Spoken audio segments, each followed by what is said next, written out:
Good morning, everyone, and welcome to episode 22 of Builders Talk. And over the last 2 weeks, I've spoken to you about businesses that may be in the secure phase of business growth and what you would most likely be experiencing and what type of processes or systems would be needed within this phase that would help a business to push through to the next phase in growth for their business. I finished off last week talking about frameworks that will lead your client to saying yes and to work with you. And I guess keeping your clients fixated on you and the need to extract and secure them by using techniques to remove them out of the buying circle. So this week, I wanted to start chatting about the Construct Founding Framework and the level of detail you need to ensure that there are no presumptions made and leaving you in a predicament with your client. Most of the issues that arise when working with clients is due to too many assumptions being made. And assumptions can be made by both parties, especially when you don't have systems and processes in place that leave no room for assumptions. I think I meant to say you don't want to leave room for assumptions. I was talking to my own staff only last week about this, and the next day when the office sent me an email saying to invoice a client for the supply of some materials that were added as a variation to their project, I discovered that in the variation document, the office staff had written delivery of materials, not the ordering of materials. So the majority of these materials were built off-site as such, so you can claim more of a deposit for this type of work because they're built off-site and then just basically come and put into the job. So I would normally then obviously invoice the client for those materials, but because they had written delivery and not ordering, I couldn't really bill them because there was too many assumptions to be made. So I had to explain to them that you need to be thinking about what you're writing on those contracts or on invoices or variations, because in this instance, this is now going to affect our cash flow. And, when the office asked, well, why, what have I done wrong? I said, well, it's not really clear as to when you'd be billing the client. And to me, I would assume you're not going to bill me until that thing is delivered to the site. So everything has to be clear and there has to be no room for assumptions. So when you have your systems and processes set up to be efficient, you can get like a Richter scale effect happening in your business. And the Richter effect, which is within my Build Up to Nail Down program, teaches that systems can be set up to give your business a magnitude increase in productivity and scalability. And within this Construct framework, consideration also needs to be given to what I call the red tape rules. In our industry, we deal with a lot of red tape, which constricts our businesses. Compliance is a big deal and needs to be controlled within your business. Compliance is there to try and improve the industry, but it does also cost us to stay within those rules. So you need to know how to implement measures to stay in control. I'm sure you all know that cash is king in our businesses, and without it, we'd have no businesses. So it is our lifeline, and it is important to make sure that we understand it and we have controls that, keep that money within our pockets. So the cash framework within the growth phase digs deep into looking at the cascading effect of cash within our business. So like a waterfall, we want the cash to be constantly cascading through our bank accounts. As builders, we have a high turnover of cash within our bank accounts.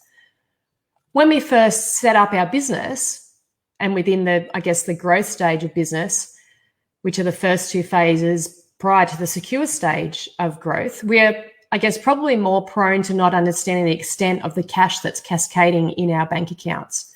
You hear of many builders going bust in those first few years, and I think a lot of them fall victim to, a false sense of security as they see all this cash coming into their accounts and go out and spend it on, expensive cars with big trailer setups and outfit their cars with all the tools that they need.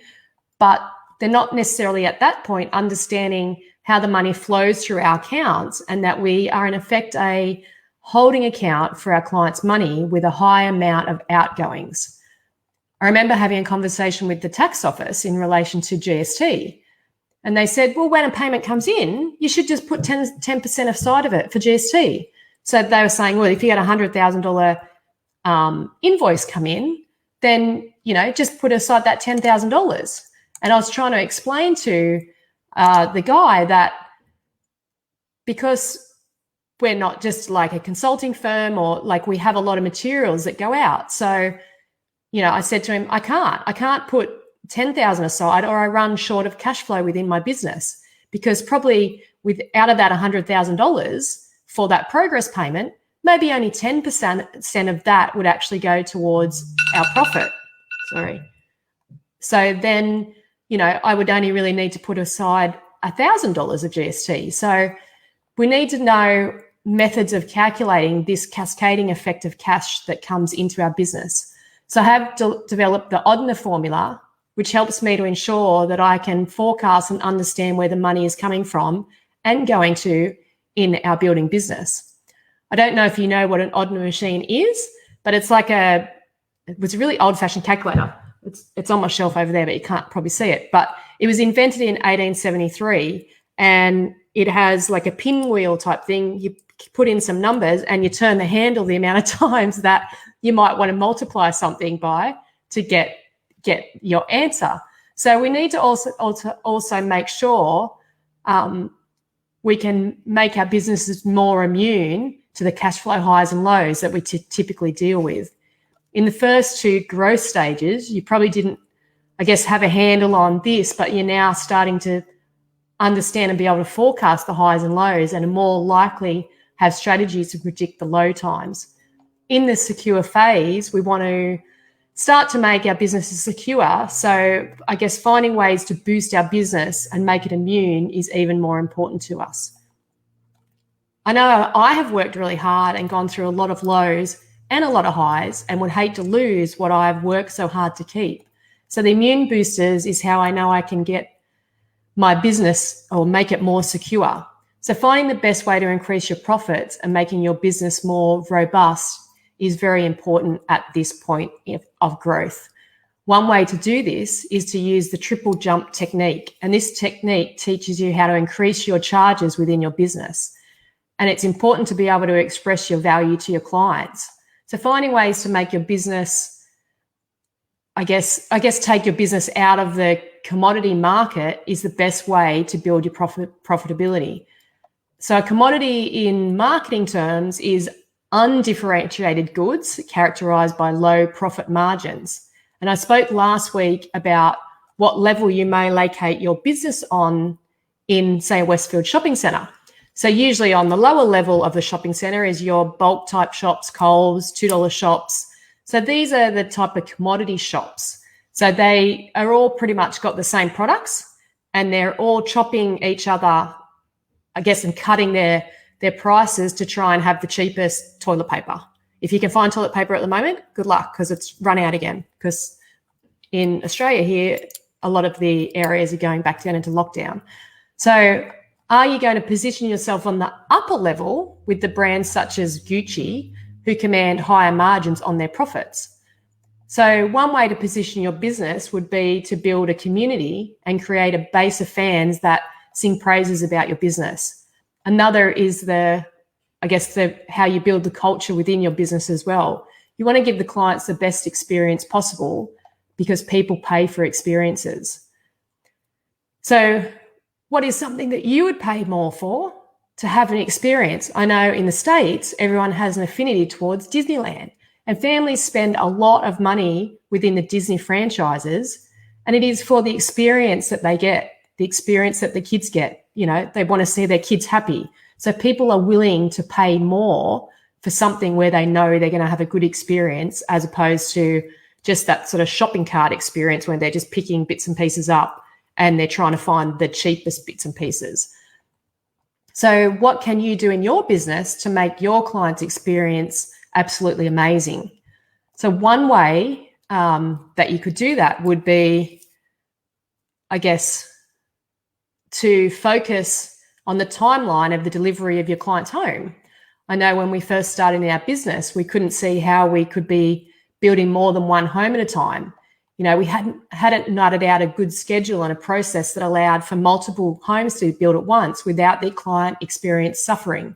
So in order to grow your business and within this phase, to start scaling it, you need to have a predictable progression sort of process in place. And this process allows for the successful delivery of homes along with an amazing client experience. So if you want to give your clients an amazing experience and increase your business's profitability by magnitude, you should look at my program that I am developing that are as custom as your homes that you build. There are 5 different business growth stages, and being able to identify which stage you're in and then going into that program that meets you where you are so that you can make leaps and bounds to the next phase like no other program can offer. Keep your ears posted for updates on the impending launch of Build Up to Nail Down, which is the third growth phase. Yep. And it caters to business owners that have built up their businesses but are experiencing out of control growth and are looking to nail down and secure their businesses. And then this phase is for you. So until next week, keep powering your business.